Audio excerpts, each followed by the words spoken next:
AP నుంచి breaking news. మాజీ మంత్రి సీదిరి అప్పలరాజుకు 14 రోజుల రిమాండ్ విధించారు. సీదిరి అప్పలరాజుకు పలాస కోర్టు రిమాండ్ విధించింది. కొడుకు ఆరవ్ చేసిన రోడ్డు ప్రమాదం కేసులో సీదిరికి రిమాండ్ విధించారు. నిందితులను తారుమారు చేశారని సీదిరిపై ఆరోపణలు ఉన్న విషయం తెలిసిందే. రోడ్డు ప్రమాదంలో నిందితులను తారుమారు చేశారనే ఆరోపణలతో ఈ కేసులో సీదిరి అప్పలరాజును 3వ నిందితుడిగా చేర్చారు.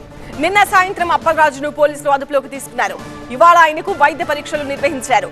ఆ తర్వాత కోర్టులో ప్రవేశపెట్టారు. మరోవైపు ఈ కేసులో ఇప్పటికే అప్పలరాజు కొడుకు ఆరవ్ రిమాండ్లో ఉన్నాడు.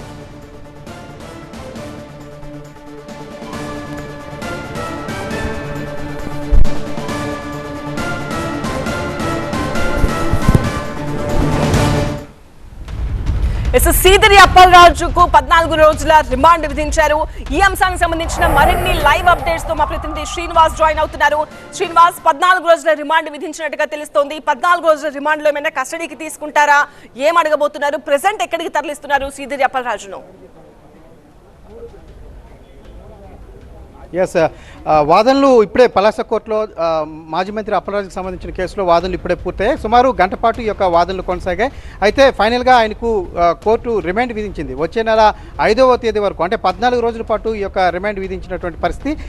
105 BNS సెక్షన్ ప్రకారం దీనికి ఈ యొక్క రిమాండ్ విధించినట్లుగా కూడా జడ్జి తెలియజేశారు. 105 అంటే ఇది చాలా పెద్ద సెక్షన్ కిందనే చెప్పొచ్చు, నాన్ బెయిలబుల్ అని కూడా చెప్పొచ్చు. ఈ నేపథ్యంలోనే ఆయనకు రిమాండ్ విధించింది. వాదనలు పూర్తయి అక్కడ లోపల ప్రొసీజర్స్ కూడా పూర్తయి మరి కాసేపట్లో సీదిరి అప్పలరాజును కోర్టు నుంచి బయటికి తీసుకొస్తున్నారు. ఆయన్ని అంపోల్లో ఉన్నటువంటి జిల్లా జైలుకి తరలించనున్నారు. అయితే గత కొద్ది రోజులుగా అతని కుమారుడు, ఇదే కేసుకు సంబంధించి అతని కుమారుడు కూడా రిమాండ్లో ఉన్నారు.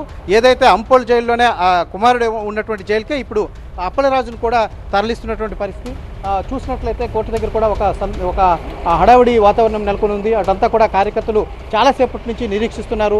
కోర్టు ఏం తీర్పిస్తుందా తమ నాయకుడికి సంబంధించి అనే ఒక ఉత్కంఠ భరితంగా ఎదురు చూస్తున్న పరిస్థితి. ఈ నేపథ్యంలోనే కొద్దిసేపటి క్రితమే కోర్టు ఆయనకి ఈ యొక్క రిమాండ్ విధించినటువంటి పరిస్థితి. ఈ నేపథ్యంలో కాసేపట్లో ఆయన్ను తరలించనున్నారు. ఇక్కడ నుంచి చూసినట్లయితే పోలీసులు భారీ బందోబస్తు నడుమ ఆయన్ని జిల్లా జైలుకి తరలిస్తున్నారు. ఇక్కడ చూస్తే భారీగా రోప్ పార్టీ అటు పోలీసులు కూడా మొత్తం రోడ్డు పొడవునా కూడా పోలీసులు భారీగా బందోబస్తును ఏర్పాటు చేసినటువంటి పరిస్థితి చూడొచ్చు.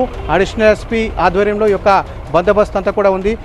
మరి కాసేపట్లోనే ఇక్కడ నుంచి ఆయన్ను శ్రీకాకుళం దగ్గర ఉన్న అంపోలు జిల్లా కేంద్రంలో ఉన్నటువంటి జిల్లా జైలుకి తరలించనున్నటువంటి పరిస్థితి. ఆరవ్ కూడా అదే జైల్లో ఉన్నాడు. ఇప్పుడు తండ్రి కొడుకు ఇద్దరు కూడా ఒకే జైల్లో ఉండబోతున్నటువంటి పరిస్థితి. వచ్చే నెల 5వ తేదీ వరకు కూడా ఈ యొక్క రిమాండ్ కొనసాగుతుంది. దాదాపు గంట పాటు ఈ యొక్క వాదనలు అనేటువంటివి కొనసాగిన నేపథ్యంలో చివరకు ఈ యొక్క కోర్టు ఆయనకు రిమాండ్ విధిస్తూ తీర్పు ఇవ్వడం జరిగింది. అయితే దీనికి సంబంధించి పూర్తిగా జైల్లోనే ఉండేటువంటి పరిస్థితి కనిపిస్తుంది. పోలీస్ కస్టడీ అయితే కోరినట్టుగా కూడా కనిపించడం లేదు. ఏదేమైనప్పటికీ కూడా వచ్చే నెల 5వ తేదీ వరకు కూడా అప్పలరాజు రిమాండ్లో ఉండాల్సినటువంటి పరిస్థితి అయితే నెలకొని ఉంది. మొత్తంగా ముందు నుంచి కూడా ఈ 105 సెక్షన్కి సంబంధించి కీలక వాదనలు వినిపించాయి. ఇది ఒక మర్డర్ కేసులు పెట్టారు అని చెప్పేసి వైసీపీ ఆరోపిస్తుంది. సాధారణ బైక్ యాక్సిడెంట్, అంటే అనుకోకుండా జరిగినటువంటి ప్రమాదానికి తీసుకొచ్చి ఈ యొక్క మర్డర్ కేసుని ఇంక్లూడ్ చేశారని చెప్పి వైసీపీ ఆరోపిస్తున్నది. దానికి సంబంధించి మెయిన్ కోర్టులో కూడా వాదనలు కూడా కొనసాగినప్పటికీ కూడా సాక్షుల్ని తారుమారు చేశారు. అంటే అతని కుమారుడి స్థానంలో ఇంకో యువకుడిని తీసుకొచ్చి ఆయన పెట్టడం అనేటువంటిది చాలా కీలక పరిణామంగా భావించి దానికి సంబంధించి ఈ యొక్క సెక్షన్లు కూడా యాడ్ చేసినటువంటి నేపథ్యంలో దానిపైనే వాదనలు కూడా ఎక్కువగా కొనసాగాయి. ఆ సెక్షన్ అంటే 105 BNS ప్రకారమే ఈరోజు కోర్టు కూడా ఆయనకు రిమాండ్ విధిస్తున్నటువంటి పరిస్థితి. రైట్ శ్రీనివాస్.